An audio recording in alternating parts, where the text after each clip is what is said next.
போகிறோம் அப்படின்னா curd rice. இந்த கர்ட் ரைஸ் செய்கிறதுக்காக நான் இன்னைக்கு 400 கிராம் கர்ட் எடுத்திருக்கேன் பாருங்க. அப்புறம் நான் 2 கப் ரைஸ் எடுத்திருக்கேன். அது நல்லா குக் ஆகிட்டு இருக்கு.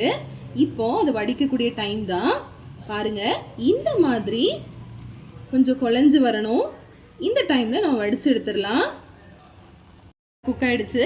இப்போ நம்ம அதை வடித்து ஒரு 5 நிமிஷம் ஆற வச்சு நம்ம எடுத்துடலாம். நம்ம சாதம் நல்லா ஆறிடுச்சு. இப்போ நான் என்ன பண்ண போகிறேன் அப்படின்னா இதில் கொஞ்சமாக பட்டர் ஆட் பண்ண போகிறேன்.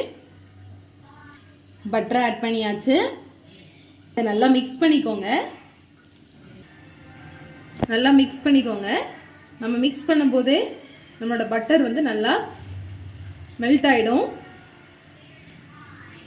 நல்லா மிக்ஸ் பண்ணியாச்சு. பாருங்க, பட்டர் நல்லா மெல்ட் ஆயிடுச்சு. பார்த்தாலே உங்களுக்கு தெரியும், நல்லா ஷைனிங்காக தெரியுதுல்ல. இப்போ இதில் தேவையான உப்பு ஆட் பண்ணிக்கிறேன். உப்பு ஆட் பண்ணியாச்சு. மறுபடியும் இதை மிக்ஸ் பண்ணிக்கோங்க. நல்லா மிக்ஸ் பண்ணியாச்சு. மிக்ஸ் பண்ண அப்புறம் இதில் நம்ம கர்ட் ஆட் பண்ண போகிறோம். இதில் கர்டை நம்ம ஆட் பண்ணலாம். நான் இன்னைக்கு 3 கரண்டி கர்ட் ஆட் பண்ணுறேன். இப்போ கர்ட் ஆட் பண்ண பிறகு நல்லா மிக்ஸ் பண்ணிடலாம். இதை மிக்ஸ் பண்ண பிறகு இது கூட நான் 1 கரண்டி மில்க் ஆட் பண்ண போகிறேன். மில்க் ஆட் பண்ணும்போது நம்மளோட கர்ட் ரைஸ் வந்து இன்னும் நமக்கு டேஸ்ட் கொடுக்கும். இப்போ இது கூட 1 கரண்டி மில்க் ஆட் பண்ணிடலாம். மில்க் ஆட் பண்ணியாச்சு.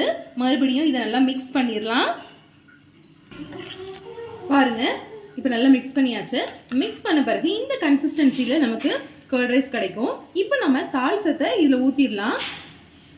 இப்போ தால்சம் பண்ண போகிறோம். எண்ணெய் நல்லா சூடாயிடுச்சு. இது கூட கொஞ்சமாக கடுகு போட்டுக்கிறேன். அதுக்கப்புறமா கொஞ்சமாக இஞ்சி வத்தல், அதுக்கப்புறமா கருவேப்பிலை ஆட் பண்ணுறேன்.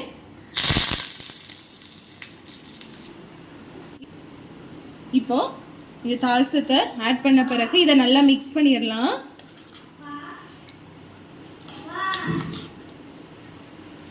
இப்போ நம்ம தயிர் சாதம் ரெடி ஆயிடுச்சு. இப்போ நம்ம இதை சர்வ் பண்ணிடலாம். இந்த மாதிரி கர்ட் ரைஸை உங்கள் வீட்டில் நீங்கள் செஞ்சு பாருங்கள். செஞ்சு பார்த்துட்டு கமெண்ட் செக்ஷனில் உங்களோட ஆன்சர் சொல்லுங்கள். Wow, curd rice is ready. Thank you.